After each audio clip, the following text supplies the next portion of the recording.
PPN DTP untuk kendaraan bermotor hybrid.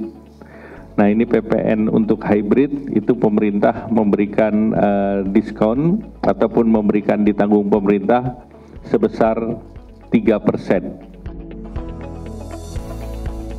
Pemerintah resmi mengumumkan insentif pajak penjualan atas barang mewah ditanggung pemerintah atau PPN BM-DTP sebesar 3% untuk mobil hybrid yang mulai diterapkan pada 1 Januari 2025. Diskon PPN BM mobil hybrid ini akan berlaku selama 1 tahun. Bukan tanpa alasan, Menteri Keuangan Sri Mulyani menjelaskan, pemberian insentif pada kendaraan hybrid karena saat ini sektor otomotif dinilai sedang mengalami tekanan. Mengutip data Gabungan Industri Kendaraan Bermotor Indonesia atau GAIKINDO, terdapat penurunan yang cukup signifikan, yakni 14,7% secara year on year dari periode yang sama tahun 2023. Di November 2023, penjualan wholesale mobil telah mencapai 920.518 unit. Akan tetapi, di November 2024 hanya sebesar 784.788 unit. Sri Mulyani menyebut, stimulus ini akan mengcover insentif baik dari sisi permintaan maupun sisi supply. Adapun penurunan permintaan kendaraan disebabkan karena melemahnya daya beli masyarakat, khususnya kelas menengah. PPN 12% maupun APBN secara keseluruhan. Karena saya memahami bahwa instrumen APBN dan pajak sebagai salah satu pilar terpenting di dalam APBN ini adalah merupakan instrumen yang dimiliki oleh masyarakat keseluruhan. Kebijakan ekonomi ini adalah mencoba untuk selengkap mungkin. Baik dari sisi demand side, karena banyak yang menyampaikan permintaan menurun meskipun tadi Pak Menko menyampaikan indikator dari konsumsi masih cukup bertahan baik. Namun juga ada beberapa data yang menggambarkan mungkin tekanan ekonomi dirasakan dan oleh karena itu pemerintah merespons. Kami dalam hal ini untuk mendesain paket stimulus ini mempertimbangkan secara seimbang sisi permintaan terutama kelompok menengah ke bawah yang tetap dimaksimalkan untuk dilindungi perlindungannya dan bahkan bantuannya. Dan di sisi lain juga stimulus ini untuk mendukung agar sektor-sektor produktif yaitu di bawah Kementerian Perindustrian, Perumahan itu bisa meningkat kegiatannya. Pasca setahun diterapkan, insentif mobil hybrid akan langsung dikaji kembali. Insentif ini pun hanya berlaku untuk mobil hybrid rakitan lokal. Berdasarkan data yang dihimpun tim CNBC Indonesia, terdapat sejumlah perusahaan otomotif yang telah memproduksi mobil hybrid mereka secara lokal. Di antaranya Toyota, Hyundai, SGMW Motor Indonesia atau Wuling, hingga Suzuki. Penasaran ada tipe apa saja?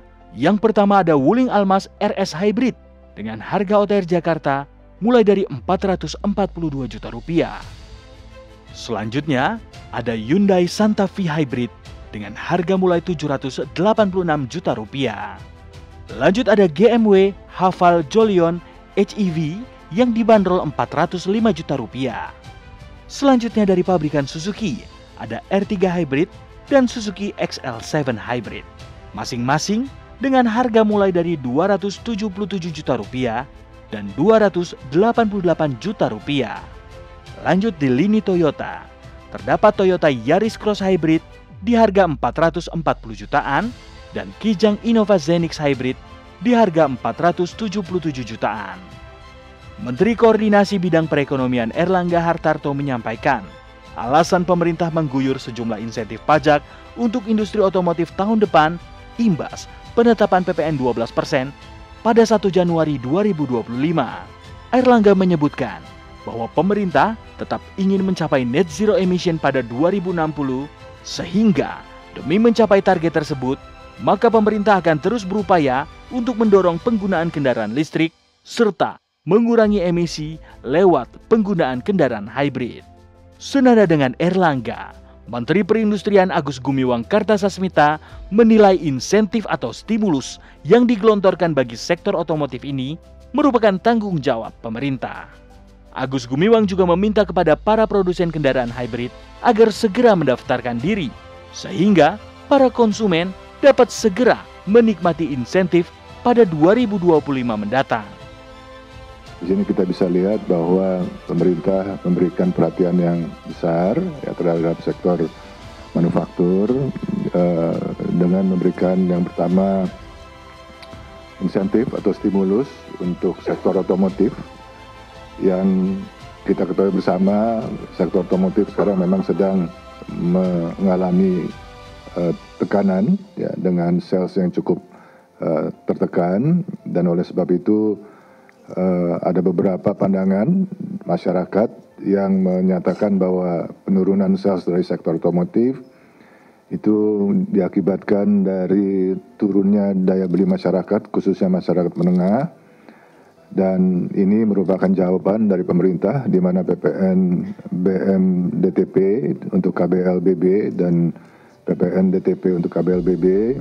Ini saya minta ya agar segera para produsen mobil-mobil hybrid yang ada di Indonesia untuk segera mendaftarkan ya, merek-mereknya kepada kami ya, agar tahun depan mulai 1 Januari sudah bisa menikmati insentif stimulus yang sudah disiapkan oleh pemerintah. Terkait kebijakan baru ini, Chief Operating Officer atau COO Hyundai Motor Indonesia, Franciscus Suryo Pranoto, menyatakan penghargaannya terhadap upaya pemerintah dalam membangun ekosistem kendaraan beremisi rendah di tanah air. Terkait kebijakan baru tersebut, Hyundai menghargai semua aturan yang dibuat oleh pemerintah Indonesia. Senada dengan itu, Direktur Pemasaran PT Toyota Astra Motor Indonesia atau TAM, Anton Jimmy Suwandi, juga menyambut positif kebijakan ini. Anton juga optimis masih ada ruang bagi mobil hybrid untuk mendapatkan peningkatan insentif, sebab saat ini pemerintah baru menetapkan insentif untuk PPN BM-DTP. Di sisi lain, Harold Donnell, 4W Marketing Director PT Suzuki Indomobil Sales atau SIS, menyampaikan bahwa pihaknya masih menunggu detail regulasi dan mekanisme yang akan diterbitkan pemerintah. Suzuki masih menunggu mekanisme yang akan diterbitkan, terlebih terkait konteks pemberian insentif kepada mobil hybrid. Secara umum, mobil hybrid adalah kendaraan yang menggunakan kombinasi antara mesin bensin atau diesel dengan motor listrik untuk menyediakan daya penggerak. Kedua sumber energi bekerja secara sinergis untuk meningkatkan efisiensi bahan bakar dan mengurangi emisi gas buang. Secara umum, terdapat 2 jenis utama mobil hybrid, yaitu full hybrid dan mild hybrid. Full hybrid memiliki motor listrik yang lebih kuat dan juga baterai berkapasitas besar. Mobil ini dapat beroperasi dengan motor listrik saja, mesin konvensional saja, atau keduanya secara bersamaan. Contoh dari kendaraan full hybrid yakni Toyota Prius dan Honda CR-V Hybrid. Sedangkan mild hybrid memiliki motor listrik yang lebih kecil dan umumnya digunakan untuk mendukung mesin konvensional saja, seperti menyediakan tenaga tambahan saat akselerasi dan menghemat bahan bakar di kemacetan. Adapun keuntungan menggunakan kendaraan hybrid yakni efisiensi bahan bakar karena memadukan motor listrik dan juga mesin konvensional. Mobil hybrid dapat menghemat penggunaan bahan bakar hingga 30% dibandingkan dengan mobil konvensional. Selain itu, mobil hybrid juga ramah lingkungan sebab emisi gas buang lebih rendah, menjadikan pilihan yang lebih baik untuk lingkungan. Mobil hybrid juga punya biaya operasional yang lebih rendah, meskipun harga awal mobil jenis ini jauh lebih mahal dibandingkan dengan mobil konvensional. Selain keuntungan teknis, mobil hybrid juga menjadi bagian dari upaya menuju transportasi masa depan yang lebih berkelanjutan. Dengan teknologi yang terus berkembang, mobil hybrid diprediksi semakin menjadi primadona di pasar otomotif. Kebijakan ini diprediksi dapat menjadi pemicu pertumbuhan pasar kendaraan hybrid di Indonesia. Namun, kesuksesan penerapan regulasi ini akan bergantung pada implementasi di lapangan. Tim Liputan CNBC Indonesia.